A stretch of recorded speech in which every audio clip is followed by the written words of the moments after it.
باللہ من الشیطان اللعین الرجیم بسم اللہ الرحمن الرحیم الحمد للہ رب العالمین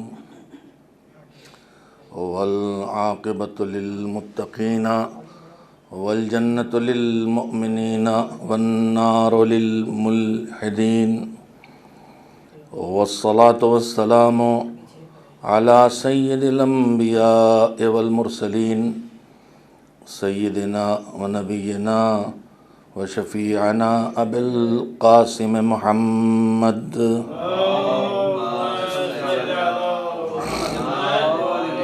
وآلہ الطیبین الطاہرین المعصومین المظلومین واللعنۃ الدائمۃ الباقیۃ علی اعدائہم اجمعین من الآن الی یوم الدین اما بعد فروی عن الامام الصادق جعفر بن محمد علیہ السلام فی زیارت سید الشہداء المعروف بزیارت الوارث خطابا لانصار الحسین علیہم السلام بأبی انتم و امی طبتم و طابت الارض التي فيها دفنتم وفزتم فوزا عظیما فیا لیتنی کنت معکم فافوز معکم۔ صلوات بھیجیں محمد و آل محمد۔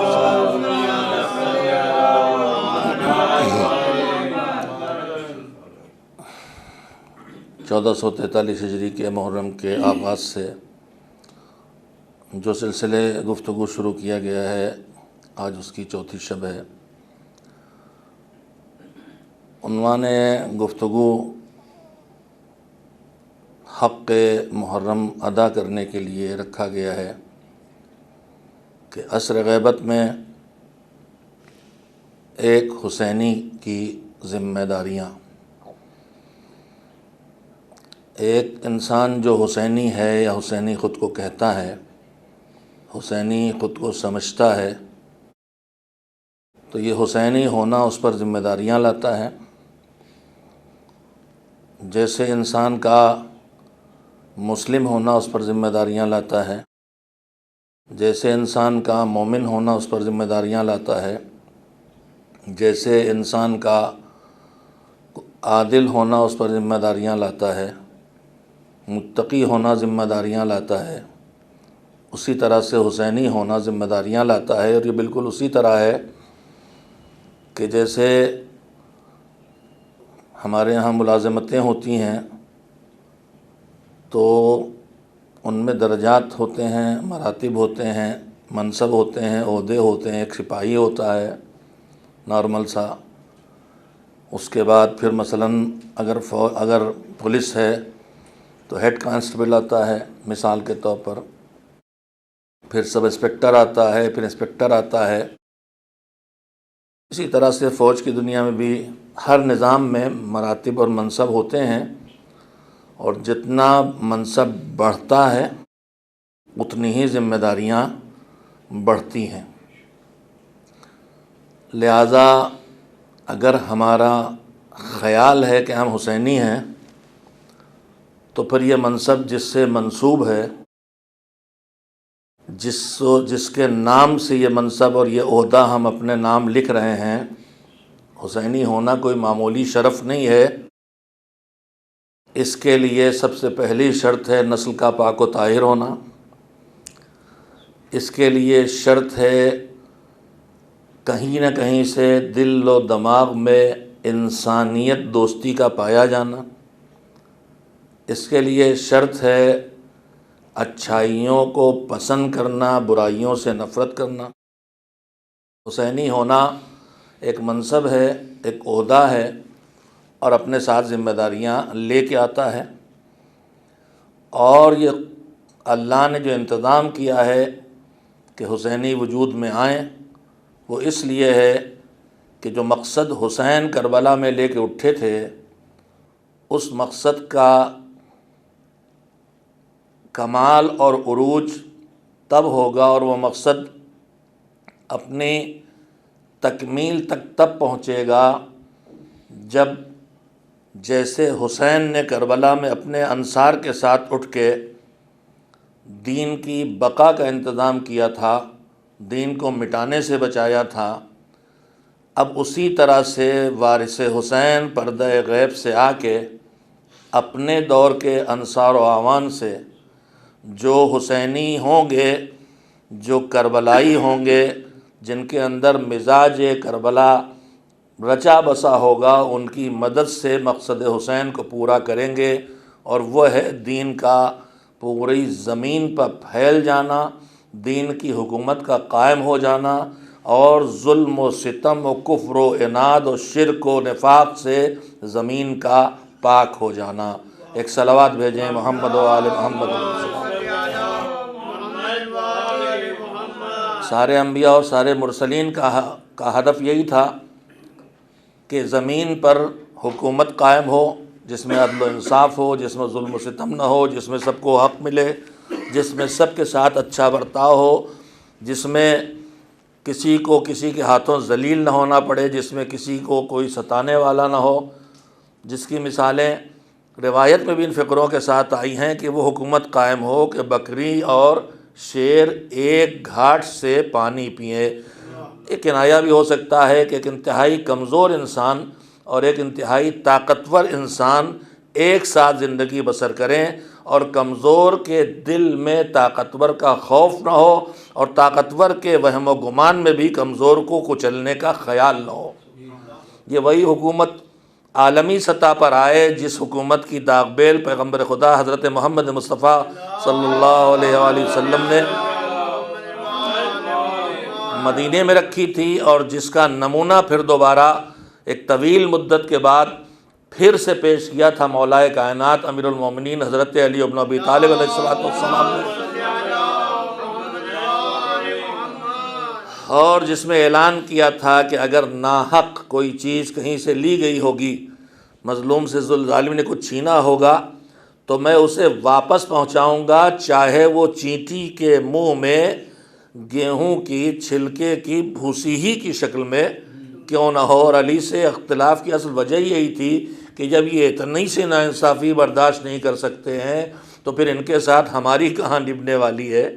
اور وہ تاریخ سامنے بھی ہے کہ آئے تھے گورنری مانگنے دو دوست، علی بیٹھے تھے اپنا کام کر رہے تھے، کر چکے تو چراغ بجھا دیا۔ علی چراغ کیوں بجھایا؟ کہا اس لیے کہ کام تھا گورنمنٹ کا، میں لکھ پڑھ رہا تھا بیت المال کا حساب، اب تم مجھ سے ملنے آئے ہو، یہ میرا پرائیویٹ معاملہ ہے، تو سرکاری تیل کے پیسے سے جو چراغ جل رہا ہے اس میں پرائیویٹ گفتگو نہ کی جائے گی۔ یہ ہے اللہ کی طرف سے آئے ہوئے پیسے نہیں تھے، یہ مسلمانوں کے بیت المال کو دیے ہوئے پیسے تھے، اس میں احتیاط۔ اور اسی سے پتہ چلتا ہے کہ دین میں دوسروں کے مال کے سلسلے میں کتنی احتیاط ہے۔ چراغ بجھا دیا۔ انہوں نے کیوں آئے؟ انہوں کو ایسے ہی آئے تھے، انہوں نے پھر کہا ہی نہیں کہ ہم آئے تھے کہ ہمیں گورنر بنا دیجئے۔ دونوں مشہور اصحاب ہیں، جناب زبیر ابن العوام اور جناب طلحہ، یہ دونوں آئے تھے مانگنے کے لیے گورنری۔ تو اس وقت مولانا جب چراغ بجھایا، انہوں نے اپنا مدعا رکھا ہی نہیں کہ اب ان سے بات کرنے سے کیا فائدہ ہے، ان کی سیرت ان کے طریقہ کار تو سامنے آ گیا کہ کیا ہونے والا ہے۔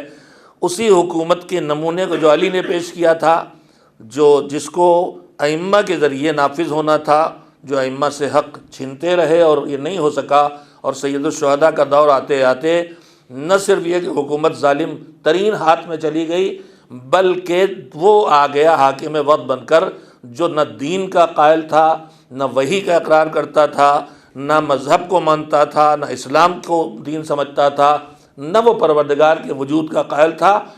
حسین نے اس کا مقابلہ کر کے دین کو بچایا۔ میرے عزیزوں، میں مسلسل آپ حضرات کی خدمت میں جو بات عرض کر رہا ہوں یہ ہے کہ اگر ہم غور کریں کہ جن تمام احکام سے اللہ نے ہم کو نوازا ہے، اور جو ہمیں دنیا اور آخرت کی کامیابی کے لیے سسٹم بنا کے دیا ہے، دین کا سسٹم، جس میں دنیا کی بھی کامیابی ہے اور جس میں آخرت کی بھی کامیابی ہے، اس میں جو اس نے ہمارے ذمے فرائض کیے ہیں ان میں سے ایک کا نام ہے عزائے حسین۔ میں تذکرے کر رہا ہوں، اور ہر سال ہر خطیب ہر ذاکر یہ ساری چیزیں آپ کو یاد دلاتا رہتا ہے۔ میں نے یہ بات عرض کی ہے کہ جب کسی کام کو بے حساب اہتمام کیا جائے تو پھر اس اہتمام کے پیچھے کوئی نہ کوئی وجہ ہوتی ہے کہ اس کا اتنا اہتمام کیوں ہو رہا ہے۔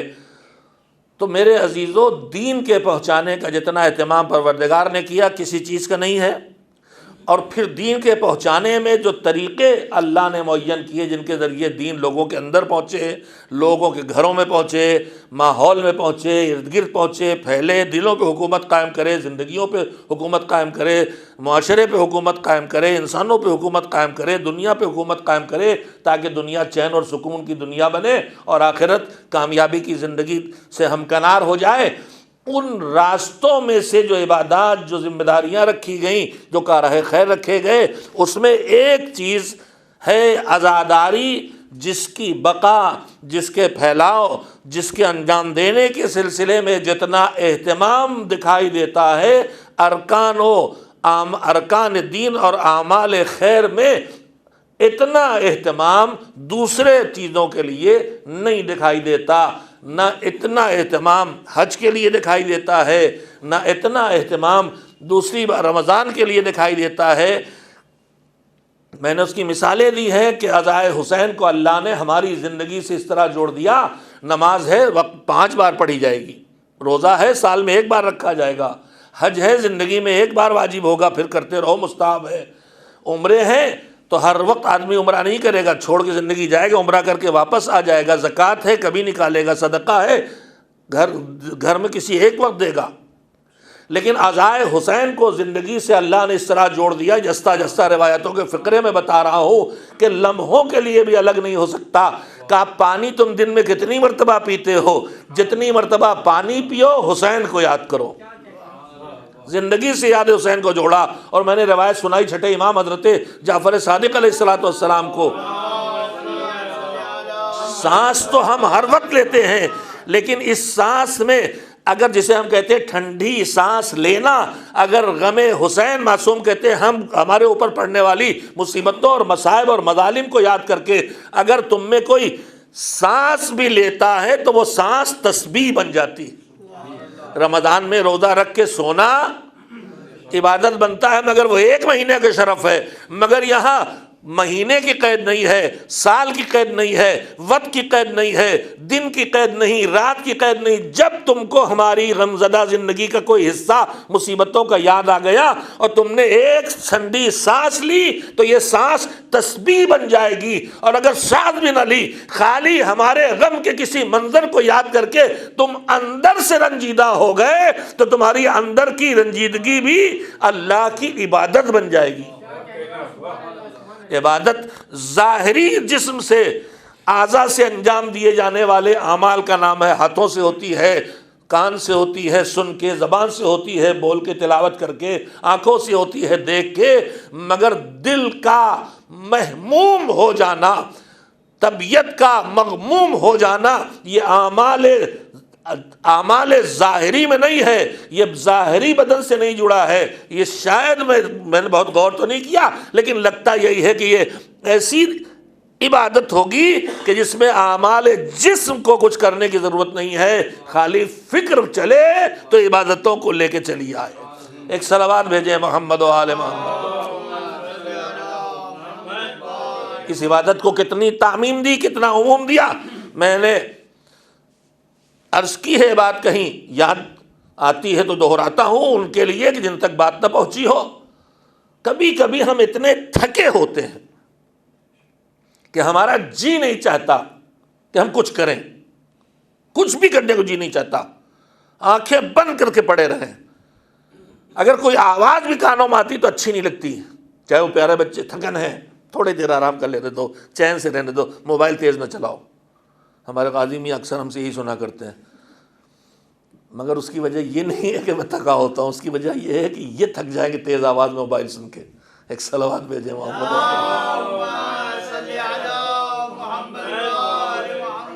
آدمی کا جی نہیں چاہتا بولنے کا، آدمی کا جی نہیں چاہتا کچھ سننے کا، بولنے کے ہاتھ پیر چلانا تو دور، آنکھیں بند کر کے چپکے سکون سے پڑے رہے۔ اب عبادت کیسے ہوتی؟ ہاتھ اٹھتے اللہ اکبر کہتے تو عبادت ملتی، زبان چلتی یا حسین ہی کہتی تو عبادت ملتی، آنکھیں کھلتی کچھ نہ دیکھتے تو خالی سامنے ماں بیٹھی تھی انہیں کو دیکھتے اجر ملتا، کان سننے پہ راضی ہوتے، ہم پڑھتے نا کہیں کوئی تلاوت کر رہا اسی پہ کان لگا کے سن لیتے، لیکن اب بالکل کچھ کرنے دل نہیں چاہ رہا، پڑھے ہیں مگر میرے عزیزو بتاؤ کہ جب آنکھیں کام کر رہی ہیں، ہم نے خود روک رکھا، ہم کو مر نہیں گئے ہیں، اپنے اختیار سے سب کو روک رکھا ہے، اس عالم میں بھی کیا ہماری فکر رکتی ہے؟ ہمارا دماغ رکتا ہے؟ ہمارا دل و دماغ اس وقت بھی جو ان کا کام ہے، فکر، غور، سوچ، خیال، شوق، غم، یہ سب جب آنکھیں بند کیے پڑے ہیں یہ سب چرخہ چلا کرتا ہے، یعنی ہمارا دماغ ہمارے قابو میں نہیں کہ ہم اسے روک لیں، تھکے ہیں تو تھوڑی دیر دماغ بھی رک جائے، کچھ نہ سوچے، یہ چھلانگیں مارتا امریکہ سے مشہد اور مشہد سے دوسری چھلانگ ماری تو پہنچ گیا سنگاپور، اور اسی طرح سے کبھی کچھ خیال آ رہا ہے تو کبھی خوشی کیفیت آ رہی دل پہ، کبھی غم کی، دماغ تو گھوم ہی آ رہا ہے، گھر کی کوئی شادی یاد آ گئی، فرحت کی کیفیت طاری ہو گئی، روک نہیں سکتے، گھر سے جنازہ اٹھتا یاد آ گیا، غم گدری کی کیا تعریف کیفیت پیدا ہو گئی۔ قیمتی حدیث سنانا چاہتا ہوں عزیزو کہ کتنی گنجائش بڑھائی اللہ سے عبادت کے لیے، اور ہمارے لیے کتنی گنجائش بڑھائی ہے۔ ہمارا کچھ کرنے کا دل نہیں چاہتا، جب کچھ بھی کرنے کا دل نہیں چاہتا تب ہم سے ایک بات کہتا، وہ کیا کہتا ہے؟ کہتا ابھی تم نماز نہیں پڑھ سکتے، روزہ نہیں رکھ سکتے، تلاوت نہیں کرو گے، کوئی کام کرنے کا دل نہیں چاہ رہا، تمہارا دماغ تو چلے گا، تو اس دماغ کو سنبھال کے چلاؤ تو تمہاری زندگی میں تمہارا یہ بیکار پڑا رہنا بھی بہت بڑی عبادت بنے گا۔ کیسے؟ کہا ادھر ادھر مارے نہ پھرنے دو اسے، آنکھیں بند کر کے اپنے دماغ کو ایک معین پوائنٹ پہ لگاؤ۔ کیا کریں؟ کہا فکر ساعت خیر من عبادت 70 سنہ یا تفکر ساعت، 1 گھنٹے اگر تم نے کہیں سوچا، تم نے سوچا اللہ کے وجود کی دلیل یہ ہے، اور جو انکار کرتے ہیں ان کا جواب یہ ہے، تم نے سوچا کہ اللہ نے جو ہمارے پر نماز واجب رکھی اس کا فلسفہ یہ ہے، تم نے سوچا کہ ہم کو تو ہمارے بزرگوں نے دین سکھا دیا، ہم اپنے بچوں کو کیسے دیندار بنائیں، تم نے سوچا کہ ہم اپنے بیوی بچوں کے لیے روزی کیسے لے کے آئیں، تم نے سوچا کہ ہم ماحول میں جو خرابیاں پھیل رہی جوانوں کو اس اسمیک سے، برائی سے کیسے بچائیں، ہاتھ پیروں سے کچھ نہیں کر رہے، زبان نہیں چل رہی، آنکھیں نہیں دیکھ رہی، مگر یہ اچھے کام میں اللہ کی راہ میں یا اللہ کی آیات میں تم نے غور کیا تو تمہارا یہ غور کرنا تمہارے 70 سال کی عبادت سے بڑی عبادت بن جائے گا۔ محسوس کیا آپ نے؟ اچھا 70 سال کی عبادت کا، 70 سال کی عبادت کا معاملہ بھی سوچنے کا ہے کہ 70 برس جیتے تو جتنی عبادت کرتے، یا اتنے دن جیے کہ 70 سال عبادت میں گزارے، یہ 1 گھنٹہ اس سے اچھا ہے، اس سے اچھا ہے۔ یہ تو ہو گئی عام روش۔ اب یہ عام روش میں کہا اور سنو، اگر تم آنکھیں بند کیے پڑے ہیں، ابھی عزاداری کے دن ہے، نہ ماتم کی دل چاہ رہا ہے، ماتم کر کے آئے تھکے ہوئے، سب بیداری کر کے آئے ہیں جاگے ہوئے، ابھی مجلس سن کے آئے، ابھی نوحے سن کے آئے، ابھی تلاوت سن کے آئے، سب کچھ کر کے آئے، فی الحال کچھ دل نہیں چاہتا، نہ مرثیہ سننے کا دل چاہ رہا، نہ نوحہ سننے کا دل چاہ رہا، چپ کے آنکھیں بند کر کے لیٹیں گے۔ کہا ہم نے پھر گنجائش چھوڑ دی ہے کہ حسین اب بھی تم سے الگ نہ ہو، مرثیہ نہ سنو، مجلس نہ سنو، نوحہ نہ سنو، مجلس میں بیٹھو نہ بیٹھو، ماتم کرو نہ کرو، مگر ہم گنجائش چھوڑتے ہیں حسین تم سے پھر الگ نہ ہو۔ کہا کیا؟ کہا تمہارا دماغ تو دوڑ ہی رہا ہے، اس دماغ کو ایک مرتبہ کربلا کے مقتل تک پہنچا دو، جیسے ہی ہمارا مقتل کا کوئی ٹکڑا، ہماری مظلومیت کا کوئی حصہ تمہارے دماغ میں آئے گا، تمہارا دل اس کے ہم و غم کو محسوس کرے گا، بس جیسے ہی تمہارا دل ذرا سے محزون ہوگا، یہ محزون ہونا تمہاری زندگی میں عبادت بن جائے گا۔ ایک صلوات بھیجیں محمد و آل محمد۔ چھٹے امام کی ارشاد کے ایک حصے کو میں نے آپ کی خدمت میں پیش کیا ہے کہ ہماری مصیبت کو یاد کر کے ٹھنڈی سانس لینے والا، اس کی سانس تسبیح، اور ہماری مصیبت کو یاد کر کے صرف محزون ہونے والا، اس کا حزن اور ہم اور غم جو بوجھل ہو گیا دل میں، آسان ترین لفظ بولوں، ایک ذرا سے دل اور طبیعت تھوڑی سے بوجھل ہو جائے حسین کی مصیبت کو یاد کر کے، تو یہ تمہاری زندگی میں یہ لمحہ عبادت بن جانے والا ہے۔ ایک اور صلوات بھیج دے محمد و آل محمد صلی اللہ علیہ وسلم۔ میں روزانہ آپ کی خدمت میں جو بات عرض کرنے کی کوشش کر رہا ہوں وہ یہ ہے کہ اگر عزائے حسین کا اتنا اہتمام ہوا ہے، تو جب کسی کام کا، کسی چیز کا بڑا اہتمام ہوتا ہے تو اس کا پیچھے کوئی بڑا نتیجہ بھی ہوتا ہے، کوئی بڑا ثمرہ بھی ہوتا ہے، کوئی بڑا پھل بھی ہوتا ہے، کوئی بڑا مقصد بھی ہوتا ہے۔ میں مسلسل تو رہا ہوں کہ حسین نے خود اپنے قربانی کا مقصد بتایا تھا، انما خرجت لطلب الاصلاح فی امت جدی، بگاڑ ٹھیک کرنے نکلا ہوں۔ تو پھر بگاڑ کا ٹھیک کرنا عزاداری کا ہدف، عزاداری کا نتیجہ، عزاداری کا پھل، یعنی محرم سے پہلے اگر میں بگڑا تھا، نمازیں چھوٹ رہی تھی، تو محرم آئے تو عزاداری میری نماز کو واپس لے آئے۔ اگر محرم سے پہلے حرام و حلال کی فکر کے بغیر میں زندگی بسر کر رہا تھا، تو اب آئے تو مجھے حرام و حلال کی فکر میرے اندر پیدا کر دے۔ محرم سے پہلے اگر گانا سننے میں مجھے کوئی جھجک نہیں تھی، تو اب محرم آئے تو مجھے گانے سے دور کر دے۔ یہ ہدف تھا حسین کا، بگاڑ کو ٹھیک کرنا۔ وہی ہدف ہے عزاداری کا کہ عزاداری کو ٹھیک کرنا، بگاڑ کو ٹھیک کرنا۔ اور یہ بڑا کام ہے۔ میں نے گزارش کی کہ ہر نیکی کے اندر اللہ نے صلاحیتیں رکھی ہیں،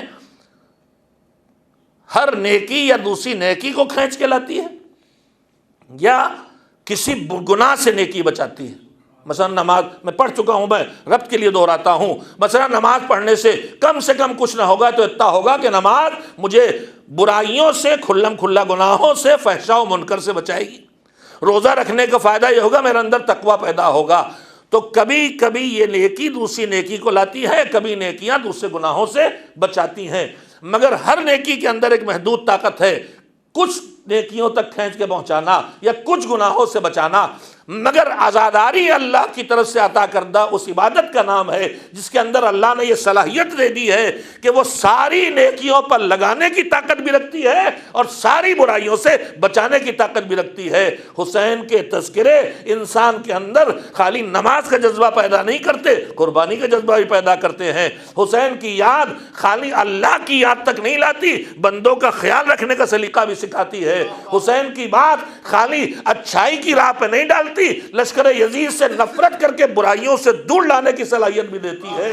حسین کا عباس کی یاد جہاں وفا کی یاد دلاتی ہے، وہیں بے وفائی سے دور لا کے کھڑا کر دیتی ہے۔ اکبر کی اذان جہاں ہمیں نماز کے مصلی تک پہنچاتی ہے، وہیں یہی اذان ہمیں کلب کی حاضری سے بھی دور لے آتی ہے، مسجد تک پہنچا دیتی ہے۔ تو پوری عزاداری میں طاقت ہے کہ دین تک کھینچ کے لائے، خیر تک کھینچ کے لائے اور برائی سے بچائے۔ اسی لیے اللہ نے اس کو اہمیت بھی دی اور اسی پر جزا بھی ملی۔ اور اس کا مقصد ہے کہ اس کا بڑا مقصد ہے دین کی حفاظت، اس کا بڑا مقصد ہے دین کا پہنچانا، اس کا بڑا مقصد ہے پیغام دین کو پھیلانا۔ اس بڑے مقصد کا نتیجہ عزاداری کو دینا چاہیے، اس لیے اللہ نے جزا، بڑی جزا رکھی ہے۔ میرے عزیزو، میں نے ابھی جزا سنائی نا، ہم مجلسوں میں سنتے ہیں کہ جس کے چہرہ غمگین ہو اتنا سے کہ خالی اس کی پلکیں نم ہو جائیں، اتنی سی عزا کی کیفیت پیدا ہو، وجبت الجنہ، جو روئے وہ جنت ہے، جس کی آنکھیں بھیگیں جنت ہے، جس کے اندر اس وقت گریے کی کیفیت نہیں ہے، وہ اپنے اوپر سوچ کے مناظر کربلا اور مناظر مظلومیت کو گریے کے کیفیت اپنے اندر لے آئے کہ اب رونے لگے، تو یہ بھی جنت تک پہنچا دینے والا عمل ہے۔ البتہ ہر جزا کے پانے کی شرطیں ہوتی ہیں، جزا میں کوئی بھی اللہ اعلان کرتا ہے تو اس کی شرطیں ہوتی ہیں۔ پیغمبر صلی اللہ علیہ وآلہ وسلم نے فرمایا تھا قولوا لا الہ الا اللہ تفلحوا، لا الہ الا اللہ کہو فلاح پاؤ گے۔ تو اب اس کا یہ مطلب خالی جو لا الہ الا اللہ کہہ دے فلاح پائے گا نہیں، اس شرطیں سامنے آ گئیں۔ جب ہمارے 8ویں امام حضرت علی رضا علیہ السلام سفر میں گئے تو انہوں نے بتا دیا کہ کلمۃ لا الہ الا اللہ حصنی فمن دخل حصنی عذب فضا من عذابی امن من عذابی، لا الہ الا اللہ کا کلمہ میرا قلعہ ہے، اور جو اس قلعے میں داخل ہوا اللہ کہتا امن من عذابی، وہ میرے عذاب سے محفوظ رہا۔ تب کیا خالی لا الہ الا اللہ کہ عذاب سے محفوظ ہو جائے گا، چاہے نبی کو مانے چاہے نہ مانے؟ لا الہ الا اللہ کہہ رہا رسول اللہ کو نہیں مانتا، ابھی امامت کی بات چھوڑیے، لا الہ الا اللہ کہہ رہا قرآن کو نہیں مانتا، لا الہ الا اللہ کہہ رہا قیامت کو نہیں مانتا، تو جنت چلا جائے گا؟ تو ہر مسلمان کہے کہ نہیں، یہ ایک اشارہ، ایک راہ دکھائی جا رہی ہے، اسی کی صراحت کر دی۔ یعنی میں سمجھانا عرض کرنا یہ چاہتا ہوں کہ اگر ہمارے ایک تو صرف اذا نہیں، ہر جگہ اللہ نے جزا جنت ہی رکھی، لیکن جہاں جہاں جنت کے وعدے ہیں کسی بھی عمل خیر پر، اس کا مطلب بلا شرط ہونا نہیں ہے۔ جس کے مثلا سب سے آگے یہ ہے کہ لا الہ الا اللہ میرا قلعہ ہے، جو لا الہ الا اللہ کے اس قلعے میں داخل ہو گیا وہ عذاب سے بچ گیا۔ تو اب چاہے محمد رسول اللہ نہ کہے تب بھی بچ گیا عذاب سے، کہے علی ولی اللہ نہ کہے تب بھی بچ گیا، چاہے قرآن میری کتاب ہے نہ مانے تو بھی بچ گیا؟ تو نہیں، شرطیں اس کو واضح کر دیا ہمارے امام نے کہ من کلمۃ لا الہ الا اللہ حصنی ومن فمن دخل حصنی امن من عذابی لیکن بشرطہا و شروطہا، لیکن عذاب سے بچے گا، قلعے میں داخل ہوگا عذاب سے بچے گا، مگر اس کی کچھ شرطیں ہیں۔ بڑا اعلان نمایاں لفظوں میں کیا جاتا ہے، شرطیں ہوتی ہی ہیں جو کبھی لکھ دی جاتی کبھی نہیں۔ آپ دیکھتے ہیں جو بڑے بڑے اعلان بڑے بڑے وعدوں کے ہوتے ہیں کہ ہم 50 لاکھ دیں گے، 1 کروڑ دیں گے، ہوتا جھوٹا وعدہ نہیں ہوتا، لیکن آدمی دوڑ پڑتا ہے توڑو 50 لاکھ مل جائیں گے، مگر چپکے سے اس میں نہیں کیا لکھا ہوتا ہے، چھوٹا سے ایک نوٹ لگا ہوتا ہے نا، کیا نوٹ لگا ہوتا ہے 50 لاکھ ملیں گے، لیکن نیچے کہیں چھوٹا سا نوٹ لگا ہوتا ہے کہ اس کی جو شرطیں ہیں جب وہ پوری ہوں گی، تو اسی طرح سے اعلان ہے کہ جنت ہے تمہاری اس عمل پہ، مگر اس کی شرطیں پوری کرو گے تب ہے۔ اور اس کے بعد امام نے فرمایا کنڈیشنز، کیا لاگو، کنڈیشن اپلائڈ ہوتا ہے انگریزی میں، اور ہندی میں کیا لکھا ہوتا ہے شرطیں لاگو۔ مطلب یہ اعلان عام کامن سینس کی بات ہے کہ اتنا بڑا اعلان یوں ہی نہیں کہ جس جو چاہے اٹھا لائے اور لے لے، شرطیں ہیں اس کے ساتھ۔ تو میرے عزیزو اسی طرح سے یہاں بھی اللہ کہہ رہا جنت ہے تمہاری لا الہ الا اللہ کا پہلے، لیکن من شروطہا، اور اس کے بعد حضور نے امام نے فرمایا کہ میں بھی انہی شرائط میں سے ہوں۔ تو میرے عزیزو ہے جزا، اور بڑی جزا۔ آدمی کبھی کبھی سوچتا ہے کہ اتنی چھوٹی سی چیز، پلک پہ آنسوں کا آنا، وہ بھی جنت۔ تو سنیں کہ کسی چیز کی جزا کا معیار کیا ہے۔ میں آج ہی پڑھ رہا تھا اور مجھے اتفاق سے سید الشہداء حضرت امام حسین علیہ السلام کی سیرت سے ایک چیز سیکھنے کو ملی۔ زمانہ پہلے پڑھا تھا، بھول گیا تھا، آج پھر تجدید ہوئی تو میں آپ کو اس خدمت پیش کر رہا ہوں کہ جو اعمال ہم آپ انجام دے رہے ہیں اس میں جو اللہ کی طرف سے جزا اور ثواب ہے، بالکل جیسے ہم کسی سے کوئی کام لیتے ہیں تو کام کیا ہے اس کے اعتبار سے اس کی قیمت کی ویلیو ہوتی ہے۔ 1 گھنٹہ ایک آدمی سر پہ جھوا رکھ کے اینٹ دھوتا ہے، وہ بھی بدن پوری طاقت لگائے بلکہ زیادہ، اور 1 گھنٹہ ایک سرجن میرے دل کا آپریشن کرتا ہے، میرے دماغ کا آپریشن کرتا ہے، وہ 1 گھنٹہ کام کرتا ہے، اسے 50 بھی دے دے تو بہت خوش ہے، اور یہ بھی 1 ہی گھنٹہ کر رہے ہیں، مگر ان کے 50,000 بھی شاید کم ہو۔ تو یہ ویلو ہوتی ہے اس کام کے اوپر۔ اب سنیے، ہمارے امام کی خدمت میں ایک اعرابی آیا اور اس نے آ کے کہا کہ میں نے آپ کے جد حضرت محمد مصطفیٰ صلی اللہ علیہ وآلہ وسلم سے، میں اس واقعے کے سارے یہ بات عرض کرنا چاہتا ہوں کہ جو وعدے ہیں ہم سے جزا کے، بہت بڑے وعدے ہیں، مگر ان وعدوں کو پورا کرانے کے لیے کچھ باتوں کا ہمیں خود کچھ چیزیں ہیں جنہیں انجام دینا ہوگا تاکہ بڑے بڑے وعدے ہم سے پورے ہوں۔ اور اللہ کے یہاں جزا میں بادشاہوں والا مزاج نہیں ہے، اس کے یہاں جزا ہے تو اس عمل کی کوالٹی کی بنیاد پر جزا ہے۔ اب آئیے اس واقعے کے سارے بات واضح ہو جائے گی۔ ہمارے امام کی خدمت میں آیا اور اس نے کہا کہ آپ کے جد سے ہم نے سنا ہے کہ اگر تمہیں کوئی ضرورت ہو اور تمہیں ہاتھ پھیلانا ہی پڑے تو 4 قسمیں گنائی کہ آپ نے پیغمبر نے فرمایا آپ کے جد نے، ان 4 میں سے کسی ایک کے آگے ہاتھ پھیلانا، ہر ایک کے آگے ہاتھ مت پھیلا دینا۔ کون 4؟ کہا ایک تو جو شریف خاندان کا انسان ہو۔ اب اس میں ہے کہ جو عرب کا شریف ہو۔ عرب کا شریف کا مطلب یہ ہے کہ جو شریف گھرانے کا ہو، عرب کے شریف گھرانے کے آگے ہاتھ پھیلانا، وہ خالی ہاتھ نہیں بھیجے گا۔ کہا اسی طرح سے دوسرا کون؟ کہا مولاً کریم، ایسا مولا، ایسا حاکم، ہماری آپ زبان میں ایسا بڑا آدمی جو کنجوس نہ ہو، جس کے اندر کرم پایا جاتا ہو، جو مہربان ہو۔ کا تیسرا کون؟ فرمایا کہ کون؟ کہا کہ جو قرآن کے ساتھ ہو، وہ آدمی جو قرآن کے ساتھ ہو، اس کے سامنے ہاتھ پھیلاؤ۔ چوتھا کون؟ فرمایا پہلا کون؟ میں پھر سے گنا دوں آپ کو۔ پہلا شریف خاندان، دوسرا جو مولا حاکم بڑا آدمی مگر کریم ہو، تیسرا جو قرآن کے ساتھ ہو۔ چوتھا مجھے اس وقت یاد نہیں آ رہا، لیکن چار تھے، اللہ کرے یاد آ جائے میں سنا دوں گا۔ اس کے بعد اس نے کہنا شروع کیا کہ جو چار شرطیں ہیں، ان میں پہلی چیز کہ شرع شریف عرب ہو، تو آپ کے جد کے وجہ سے عرب کو شرافت ملی ہے، تو آپ سے بہتر کون سی جگہ ہاتھ پھیلانے کی۔ اس کے بعد دوسرا کیا ہے؟ مولانا کریم، کریم آقا ہو، تو آپ سے زیادہ کرم والے کہاں دکھائی دیتے ہیں؟ کرم تو آپ کی خصلت کا حصہ ہے، سجیہ آپ کی طبیعت کا حصہ کرم ہے۔ کہا اور قرآن، کا قرآن تو آپ کے گھر میں نازل ہوا ہے۔ چوتھی چیز مجھے اس وقت یاد نہیں ہے، کل دیکھ کے پھر مجلس میں روایت انشاءاللہ پوری کر دوں گا۔ آج ہی میں نے گزارش کی تھی کہ دعا کریں میرے لیے کہ اللہ میرے حافظے کو محفوظ کر دے اور اب اس سے زیادہ کم نہ ہو۔ ایک صلوات بھیجے محمد وآل محمد۔ چلیے آپ کی تھکن بھی تھوڑی کم ہوگی، تھوڑا پھر بھی غنیمت ہے۔ میں نے چار میں کتنے سنا دی؟ تین سنا دی۔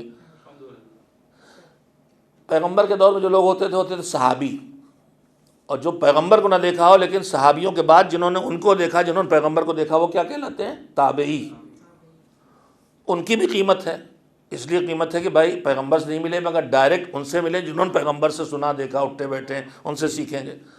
اسلام میں تو تابعی کے بعد بھی لسٹنگ ہے کہ اب تبع تابعی، یعنی جو پیغمبر کے دور میں وہ بڑے قیمتی، صحابی جو ان کے بعد آئے وہ بھی قیمتی، جو ان کے بھی بعد آئے وہ بھی قیمتی۔ ہم نے کہا کیوں؟ کہ انہوں نے پیغمبر کو دیکھا، انہوں نے ان کو دیکھا، جنہوں نے پیغمبر کو دیکھا انہوں نے ان کو دیکھا، جنہوں نے پیغمبر کو دیکھا جنہوں نے ان کو دیکھا، جنہوں نے پیغمبر کو دیکھا۔ تو ہم نے کہا اتنی دور تک جب پیغمبر کی دیکھنے کی قیمت تم نے طے کر لی ہے تو بھیا ان اہل بیت کو کیوں نہیں دیکھتے جنہوں نے آنکھیں کھولی تو ان کو دیکھا اور جن کی گود میں انہوں نے آنکھیں کھولی۔ انہوں نے آنکھیں کھولی تو پیغمبر کو دیکھا۔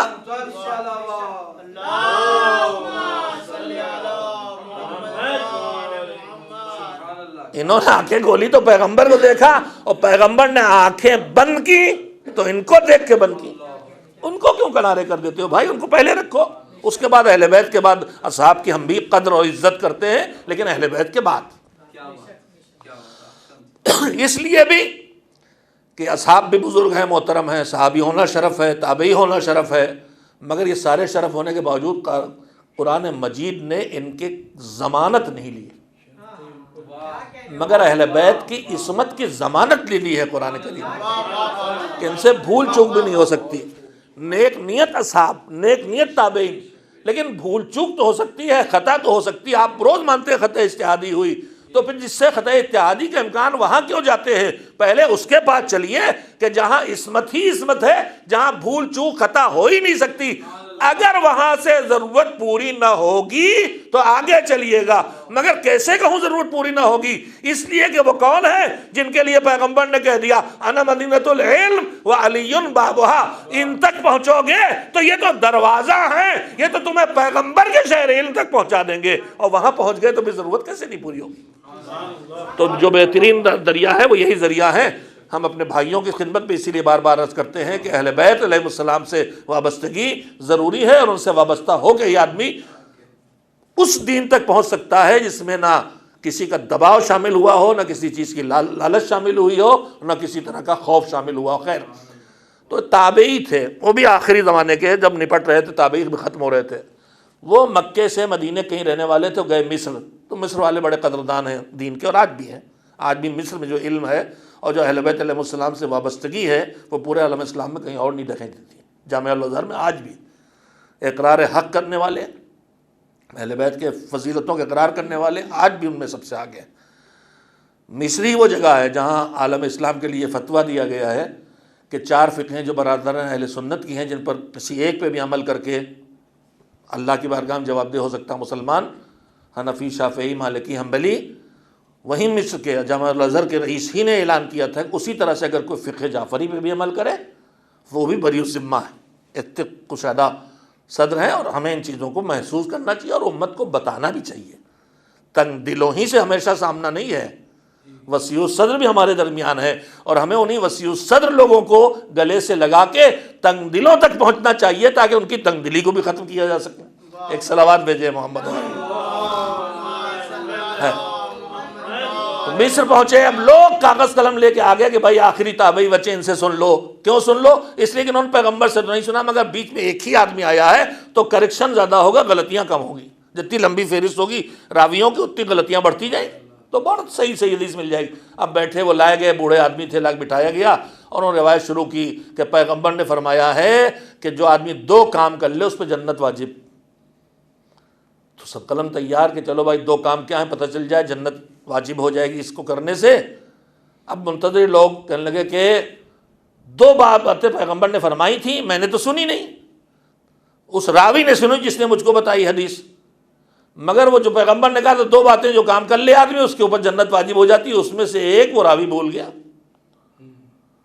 تو اب لوگوں نے کہا چلو بھائی ایک بھول گیا راوی، ایک تو معلوم ہو جائے. کہنے لے ایک تو راوی بھول گیا تھا اور ایک میں بھول گیا. تو اب جنت 2 کاموں سے واجب ہوگی، ایک راوی بھول گیا، ایک تابعی بھول گیا.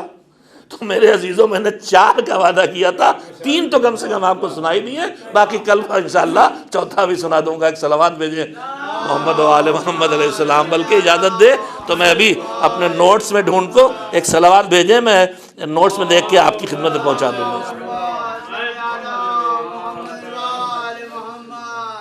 تو پیغمبر حسین امام سے کہا کہ 4 لوگوں کے آگے ہاتھ پھیلانا، 4 صفتوں میں سے کوئی ایک صفت ہے اور یہ 4 صفتیں آپ کے اندر ہیں، اس لیے میں آپ کے پاس آیا. امام نے کہا تیری حاجت کیا؟ بڑا عزت دار تھا، اس نے زمین پہ لکھا کہ مجھے کیا چاہیے. اب اس کے بعد امام کو بھی سکھانا ہے، ورنہ یہ تو پوچھتے کہاں، پہلے ہی پکڑا دیتے ہیں، لو جاؤ. ان کو عزت کا خیال ہے آنے والے کے.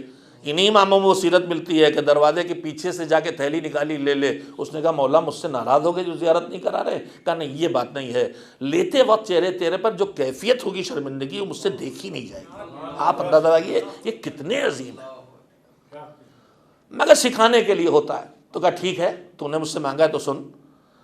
تم نے میرے جد کی روایت بیان کی، اب میں اپنے بابا کی بات کہتا ہوں. میرے بابا علی نے کہا ہے کہ المعروف ہو بقدر المعرفہ، کہ جس کے ساتھ نیکی کی جائے گی تو جتنی اس کی معرفت ہوگی اس اعتبار سے اس کے ساتھ سلوک ہوگا. بڑی قیمتی بات ہے اس وقت پیش کرنے کی بات، وضاحت کرنے کی بات نہیں ہے، آئندہ ہو سکتا کسی موقع میں وضاحت کر دوں.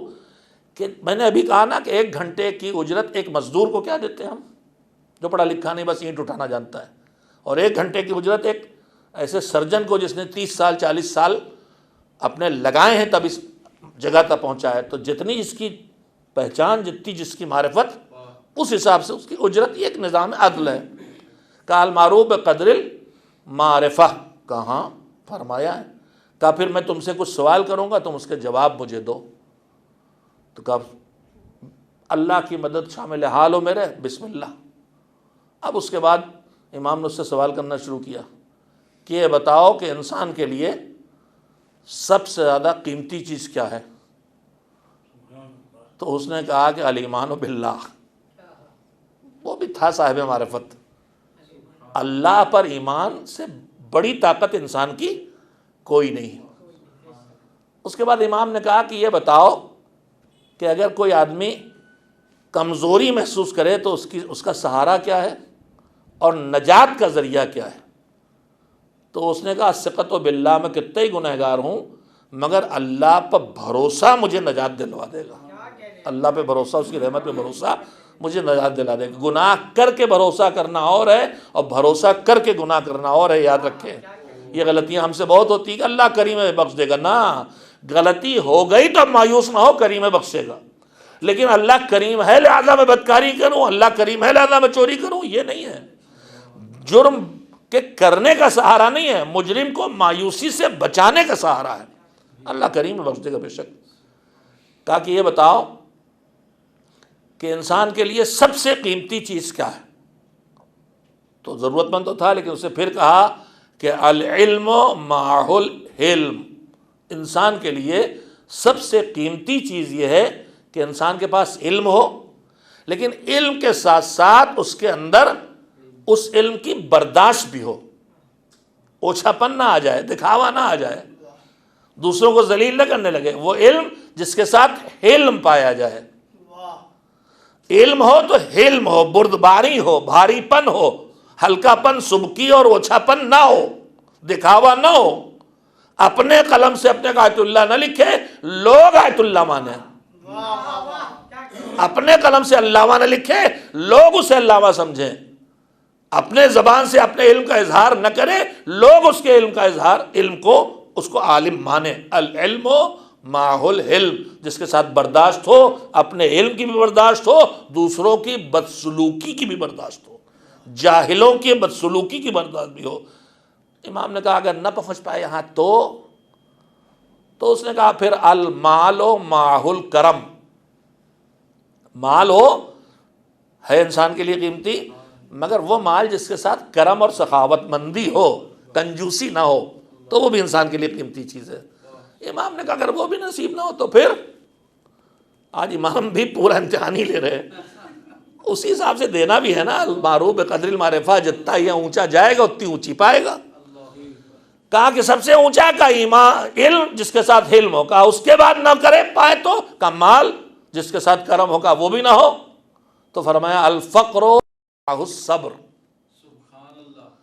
حدیث کے ایک جملہ میں نے سنایا، لیکن ہماری 3 صنفیں ہیں جن کے تذکرے روایات میں بہت آئے ہیں کہ یہ بنیں گے تو سب بنیں گے، یہ بگڑیں گے تو سب بگڑیں گے. 3 یا 4 یا 5 چیزیں ایسی معاشرے میں ہیں بتائی گئی. کا ایک تاجر اور پیسے والے لوگ، دوسرے عالم، تیسرے حکومت کرنے والے لوگ، چوتھے عبادت کرنے والے لوگ، 5ویں تنگ دست لوگ. روایات کا مجموعہ میں سنا رہا ہوں. کہ یہ بگڑیں گے تو سب بگڑیں گے، یہ سدھریں گے تو سب سدھریں گے. حاکم بگڑے گا تو رعایا بگڑے گی، عالم بگڑے گا تو اس کے جاننے والے بگڑیں گے، تاجر بے ایمانیاں کرے گا، چوریاں کرے گا، دھوکے دے گا تو لوگ لوٹ مار مچے گی، بگڑے گے. حاکم بگڑے گا، عالم بگڑے گا، تاجر بگڑے گا. چلیے ٹھیک. کہا عبادت گزار، کہا عبادت گزار اگر عبادتیں کر کے بگڑے گا تو لوگ پھر متنفر ہو جائیں گے کہ عبادتوں کے ساتھ یہ کیریکٹر ہمیں نہیں چاہیے، اس سے بھی معاشرہ بگڑے گا. کہا اور فقیر بھی اگر فقیر ہو کے اپنی عزت کی حفاظت کرے گا تو معاشرہ ٹھیک سے چلے گا.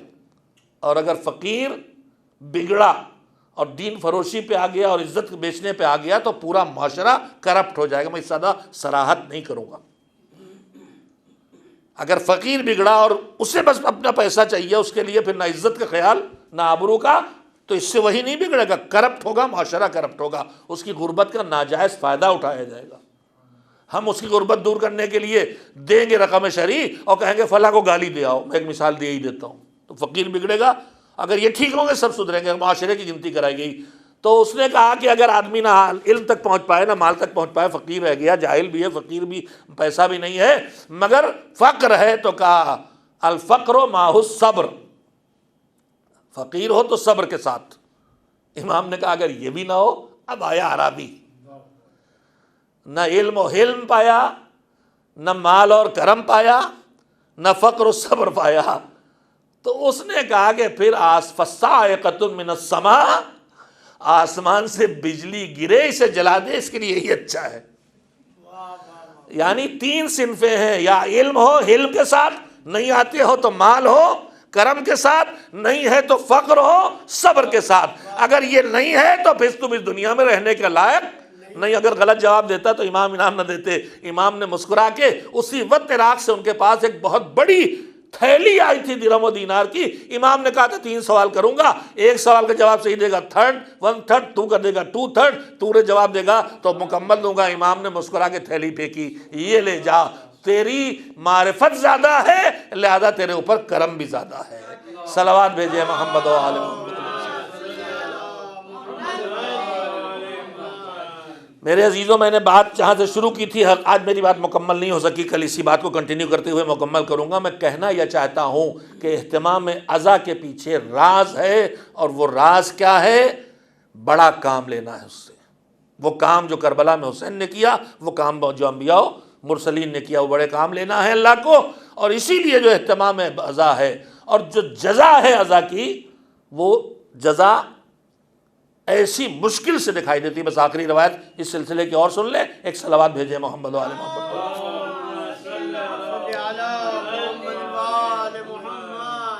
اور یہ میں باتیں اس لیے کرتا ہوں کہ ابھی جو ہم عزاداری کرتے ہیں، ہم اپنے جذبات کی بنیاد پر عزاداری کرتے ہیں، ہمیں کم خیال آتا ہے کہ عبادت الہی ہے، ہمیں کم خیال آتا ہے کہ ہمارے ائمہ کی فرمائش ہے، ہمیں کم خیال آتا ہے کہ معصومین علیہ السلام کا کہا کر رہے ہیں۔ تو جب یہ خیال آ جائے کہ معصوم نے ہمارے لیے وعدے کیے، معصوم نے ہم سے کرنے کہا، تو پھر ہمیں بھی فکر ہوگی کہ جب معصوم کے کہنے پہ ہم کر رہے ہیں تو پھر اس کی کوالٹی بھی ویسی ہونا چاہیے۔ اگر میں اپنے مومن سے ایک درخواست کر دوں، خالی میرے بھائی ذرا ایک دعوت کر دو میری طرف سے مومن، تو کہیں مولانا نے کہا ہے، اب اپنی جتنی میری طاقت ہے وہ لگا دوں گا، بہتر سے بہتر انتظام کروں گا۔ ہوتا نہیں ہوتا؟ تو یہاں معصوم نے تم سے فرمائش کی ہے، معصوم نے پوچھا ہے اتجلسون، کیا بیٹھ کے، وتذکرون، کیا بیٹھتے ہو؟ تجلسون جب بیٹھتے ہو کہیں گے، یعنی اردو میں کہیں گے مجلس کرتے ہو، یہ مجلس اسی تجلسون سے نکلا ہے، مجلس کرتے ہو اور ہماری بات کرتے ہو، ہمیں یاد کرتے ہو، بیٹھتے ہو اور ہماری تتحدثون، ہماری حدیثیں بیان کرتے ہو۔ تو انہوں نے فرمائش کی ہے ان کاموں کی، جب ان کی فرمائش سمجھ کے کرو گے تو پھر کوالٹی مینٹین کرنا پڑے گی، پھر خود خیال آئے گا کہ اسے ٹھیک سے کیا جائے۔ یہ تو امام کے کہے پہ کر رہے ہیں، اور جو جزا ہے بقدر المعرفہ، جتنی اونچی کوالٹی اتنی اونچی جزا ہوگی۔ جو وعدے ہیں تو پھر اب سنیے، ہمارے 8ویں امام حضرت علی ابن موسیٰ رضا علیہ السلام کا فقرہ، جلدی سے سن لیں، بد ختم ہے۔ ابن شبیب سے خطاب کرتے ہوئے مختلف باتیں فرمائی عزاداری سلسلے میں، اسی میں یہ جملہ بھی فرمایا کہ ابن شبیب ان سرک ان تکون معنا فی الدرجات العلا فی الجنان، اے، میں آج صرف ترجمہ سناؤں گا، تشریح اس کی عظمت کا احساس کل انشاءاللہ۔ اے ابن شبیب، اگر جو تم چاہتے ہو، تمہیں یہ بات اچھی لگتی ہے کہ جنتوں کے اعلیٰ ترین مراتب و مدارج میں تم ہمارے ساتھ ہو، اگر تمہیں اچھا لگتا ہے تو پھر سنو کیا کرنا ہے، فَافْرَحُوا لِفَرْحِنَا وَاحْزُنُوا لِحُزْنِنَا، ہماری خوشی میں خوش ہوا کرو اور ہمارے رنجیدگی میں رنجیدہ ہوا کرو۔ تو اب جو خوش ہونا ہے تو ایسے خوش ہونا ہے کہ ان کو اچھا لگے۔ ایک خوشی منانے کا طریقہ دنیا والوں کا جو ان کو اچھا نہیں لگتا، جس میں گانا باجا ناچ گاج ہوتا ہے، ایک خوشی منانے کا طریقہ ان کا ہے جو ان کو اچھا لگتا ہے کہ جہاں خود کھانے سے پہلے دوسرے کو کھلانے کا خیال آ جائے، جہاں خود پہننے سے پہلے دوسرے کو پہننے کا خیال آ جائے، جہاں سامنے کا افطار اٹھا کے روزہ یوں ہی رکھ لیا جائے، جہاں عید کے دن بھی نئے کپڑے نصیب نہ ہوں، یہ اور بات ہے کہ منہ سے بچوں کے نکل جائے تو جنت سے آ جائے۔ نصیب ہے، یہ نہیں کہ ان کو ہے نہیں ہے، مگر سب وہاں جا رہا، جہاں گھر میں فاقے اس لیے ہو کہ اس گھر میں فاقے ہو جائیں، مگر جو دوسرے ہیں ان کے گھر میں بچے بھوکے نہ رہیں۔ تو خوشی ہے تو ان کی مرضی کی خوشی منانا ہوگی، اور غم ہے تو وہ بھی ان کی مرضی کا غم منانا ہوگا، اپنی مرضی کا غم نہیں کہ جو غم میں ہم جی چاہے کر بیٹھیں۔ ہر غم کے مظاہرے پر جس طرح بھی ہم غم کا اظہار کریں اور عزاداری منائیں، جو بھی ہم کرنے چلیں، دیکھنا چاہیے اس پر میرا مولا راضی ہے کہ نہیں ہے۔ لاکھ مجھے اچھا لگے، اگر میرا امام اس پر راضی نہیں ہے، اور ہر وہ کام میں عرض کر دوں، ہر وہ کام جو میرے کرنے سے میرا مذہب اس کے بہانے بدنام کیا جائے، امام اس پر راضی نہ ہوگا کہ میری عزاداری میں تم یہ کرو۔ چند سال پہلے میں نے دیکھا ہے، اب ادھر تھوڑا سے کنٹرول ہوا ہے، آفت آئی تھی، ماتم کی قسمیں ایجاد ہو رہی ہیں، بڑی سی لکڑی کا لٹھا 20 کلو کا لے کے ہلا کے دھیرے دھیرے دھیرے دھیرے ہلا کے اور ایک مرتبہ اٹھا کے سر پہ مارا بڑی زور سے، کہا یہ ماتم ہو رہا ہے۔ امام اس سے راضی ہوں گے کہ آپ اپنی جان دے دیں؟ اسی میں نے یہ بھی دیکھا، عراق کا تھا منظر، ویڈیو کلپ تھی، آپ سب نے بھی دیکھا ہوگا، بندوق سے ماتم، کلاشن کو پیٹ پہ رکھ کے اس طرح سیٹ کیا کہ پیچھے فائر نکل جائے، نہ ریڑھ کی ہڈی توڑے نہ اور کوئی کڈنی وڈنی ڈیمیج کرے، لیکن ایک فائر کے بعد جو دوسرا کیا تو اس نے بدن سے چھڑوا دیا اور لڑکے گر پڑا۔ کیا امام ان چیزوں سے راضی ہوں گے؟ کیا گانوں کی دھنوں پر نوحے پڑھ کے چاہے اس پر کتنی دقت ہو جائے، کیا امام اس سے راضی ہوں گے؟ کیا کوالٹی مینٹین کرنے کے لیے اسٹوڈیو میں جا کے انتہائی سجاوٹ و بناوٹ کے ساتھ نوحے پڑھے جائیں اور جلتے خیمے اور اس میں اشارے کنائے چاہے رلا دیں، مگر کیا امام اس سے راضی ہوں گے؟ تو ان کی خوشی میں خوش ہونا ان تک پہنچائے گا، ان کے رنجیدگی میں رنجیدہ ہونا ان تک پہنچائے گا، مگر ویسے ہونا چاہیے جس پر وہ راضی ہوں۔ پھر اس کے بعد جزائی جزا ہے۔ سوچئے اعمال میں اتنی جزا مشکل سے دیکھنے کو ملتی ہے۔ بس مزیدوں میں اس سے زیادہ اس وقت نہیں عرض کروں گا، ہمارا مقصد یہی تھا آپ کی خدمت میں بار بار کہنے کا کہ لبیک یا حسین کہنے کا مطلب کیا ہے کہ حسین جیسے ہم سے مدد چاہتے ہیں ویسے ہم آگے بڑھیں، نام حسین لیں، حسین کا نام رہے، حسین کا نام رہے گا تو اللہ کا نام رہے گا۔ یہ یا حسین اللہ اکبر سے جڑا ہے، اور یا حسین کی صدا اللہ اکبر کی صدا کی بقا کی ضامن ہے۔ اسی لیے تو ہمارے چوتھے امام سے جب پوچھا گیا تھا، اس سے جس کا گھر لٹ گیا تھا، اس سے جس کے گھر کا کوئی کنبے کا کوئی فرد بچا نہیں تھا، اس سے پوچھا جا رہا ہے جس کے بچے بیویاں بہنیں سب قیدی ہیں، پھوپھی سب قیدی ہیں، جن کے سروں سے چادریں تک چھن چکی ہیں، جو قیدی اور بالکل مجبور بنا کے لایا گیا، اس سے پوچھا رہا جیتا کون، ہارا کون؟ پوچھنے والا اذیت پہنچانے کے لیے پوچھ رہا، مگر جواب دے کے فتح کا اعلان کر دیا کہ رک جا تھوڑی دیر، آنے دے وقت۔ اگر اذان ہوتی ہے اور اس میں میرے جد کا نام لیا جاتا ہے تو پھر میرا بابا جیتا ہے، اور اگر اذان ختم ہو گئی اور اس میں جد کا نام نہیں آتا تو تیرا یزید جیتا ہے۔ معیار فتح حسین سید سجاد بتا کے چلے گئے کہ میرے جوانوں ہماری فتح کا اعلان کرو، نمازیں پڑھ کے، اذانیں دے کے، مسجدوں کو آباد کر کے۔ اسی کے لیے ساری قربانیاں دی گئی تھیں۔ اور یہ چھوٹا سا لشکر تیار ہوا تھا، اصحاب کے تذکروں کے دن ہیں، جو چھوٹا سا لشکر تیار ہوا، یہ حسین کی وجود کی خوشبو تھی کہ وہاں جو فقیہ تھا اس کے اندر جو کردار اور کریکٹر دکھائی دیتا ہے وہی اس کے سامنے بھی دکھائی دیتا ہے جو ابھی بالکل نو مسلم ہے۔ آپ ملتفت ہو گئے ہوں گے، میں کسی یاد، بڑی غمناک داستان ہے۔ حسین کا قافلہ جب مکے سے کربلا آ رہا ہے تو بظاہر اس جگہ کا نام غازریہ لکھا ہے یا ثعلبہ لکھا ہے، وہاں پر امام کے خیمے لگے تو امام نے دیکھا کہ دور ایک چھوٹا سا خیمہ لگا ہے جو دھوپ میں لگے لگے بہت بوسیدہ ہو گیا ہے۔ بوسیدہ خیمے کو دیکھ کے ظاہر ہے کہ یہ کس گھر کے ہیں، جہاں کسی کی کمزوری، کسی کی مجبوری دکھائی دے تو دل ان کا نہیں مانتا، کس کا ہے اس کی فکر نہ کی، اس خیمے تک پہنچے۔ دھوپ میں وہ خیمہ بوسیدہ ہو چکا تھا، رنگ اڑ چکا تھا، کپڑا خراب ہو چکا تھا۔ پہنچے تو اس خیمے میں صرف ایک بوڑھی عورت ملی، اس سے بات کی تو پتہ چلا وہ عیسائی ہے اور اس کا ایک بیٹا اور بہو ہے جو اس علاقے میں رہتے ہیں اور بھیڑیاں بکریاں چراتے ہیں، اس سے زندگی بسر کرتے ہیں، وہ لوگ گئے ہوئے ہیں کام سے، اور بہو بھی ابھی صرف امام جس دن اس کے پاس پہنچے اس دن 9 دن ہوئے تھے اس کی شادی کے، اور عاشور کے دن 17 دن ہوئے تھے۔ امام نے اس بوڑھی عورت سے پوچھا کہ تجھے کوئی ضرورت ہو تو بتا دے، تو اس نے کہا کہ یہاں ہمارے پاس پانی نہیں، ہمیں پانی کی بڑی دقت ہے، پانی کی بڑی قلت ہے، پانی کا کوئی انتظام ہو جاتا۔ یہ کون کس سے کہہ رہا، کہنے والے کو پتہ نہیں ہے، مگر یہ اس کریم سے کہہ رہی ہے کہ جو کریم اپنے دشمنوں کو بھی پانی پلائے گے۔ اور اگر لشکر حر میں وہ بھی آ گیا کہ جو اتنا پیاسا ہے کہ خود سے پانی نہیں پی پاتا ہے اور مشق پہ منہ مار رہا ہے اور پانی گرا جاتا ہے، تو زہرا کا لال خود گھوڑے سے اتر آیا اور اپنے ہاتھوں سے اس کو دہن میں پانی لگا کے پلایا، گود میں سر رکھ کے قطرے قطرے ڈال کے پلایا اس کو۔ اجرکم اللہ۔ اس نے ساقی کوثر کے بیٹے سے پانی مانگا جس کے بچے کربلا میں پیاسے رہیں گے، کہا پانی کا کچھ ہو جاتا۔ امام نے کہا میرے ساتھ، پشت خیمہ پہ گئے، ایک پتھر تھا اسے ہٹایا اس کے اندر سے چشمہ ابل کے نکل آیا، پانی نکلا، اس نے پانی بھرا، سیراب ہوئی، امام چلے آئے۔ اور اس کے بعد امام نے کہا کہ دیکھو ہم آل رسول ہیں، امام جانتے ہیں کہاں کیا صلاحیتیں موجود ہیں، ہم آل رسول، ہماری صورت ہے، اور تمہارا بیٹا اور بہو آئے تو اس سے ہماری بات پہنچا دینا کہ ہم مدد کے لیے ضرورت مند ہیں۔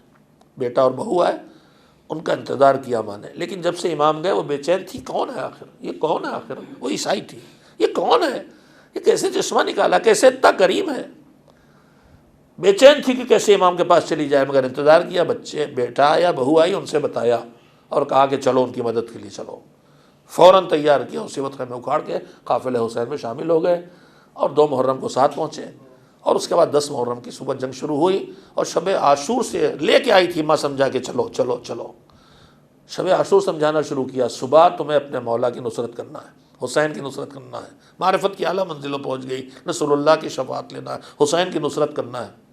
صبح ہوئی پھر اکسانا شروع کیا، جا حسین کی نصرت کر، جا حسین کی نصرت کر۔ ابھی تک ہر کی وہب کی زوجہ جو ابھی نویلی دلہن بیان کے آئی ہے، وہ تھوڑا سے سوچ رہی ہے کہ یہ جلا جائے گا، میری ابھی شادی ہوئی، میرا کیا ہوگا، مگر ماں کے مسلسل اصرار سے ایک مرتبہ زوجہ وہب نے کہا ٹھیک ہے جائیں، مگر اس سے پہلے میری فرمائش یہ ہے کہ مجھے حسین کے پاس لے چلے، مجھے ان سے کچھ وعدے لینا ہے۔ وہب لے کے آئے، کہ کیا چاہتی ہے تو وہب نے کہا میں جانا چاہتا ہوں میدان جنگ میں آپ پر نثار ہونے کے لیے، یہ مجھ سے کہتی ہے کہ تم جنت چلے جاؤ گے تو میں کیا کروں گی، لہذا لے کے آئی ہے کہ آپ ضمانت لیں کہ یہ وہب اکیلے جنت نہیں جائیں گے، مجھے جنت لے کے جائیں گے۔ امام نے کہا میں ضمانت لیتا ہوں۔ کہا دوسری بات کیا ہے؟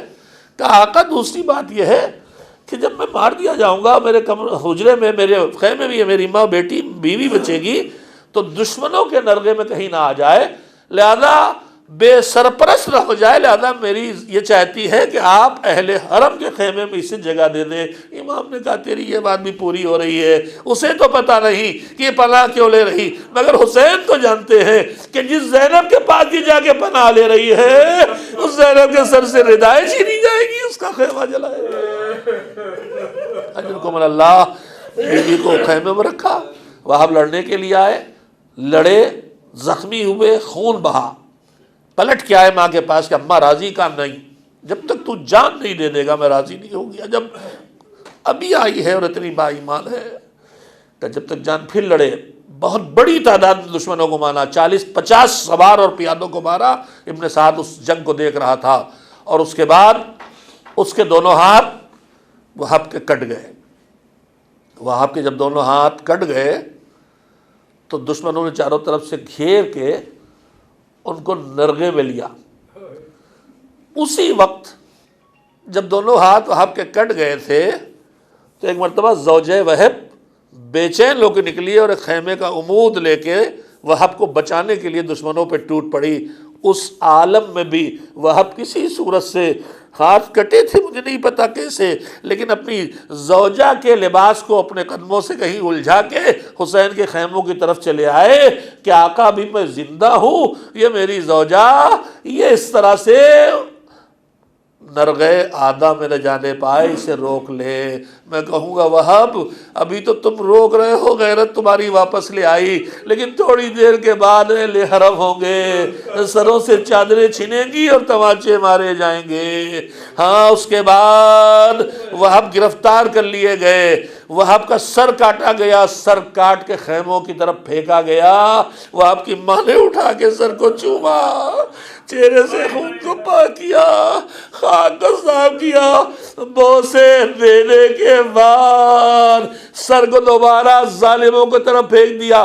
ہم جو راہ خدا میں دے دیتے ہیں واپس نہیں لیتے ہیں۔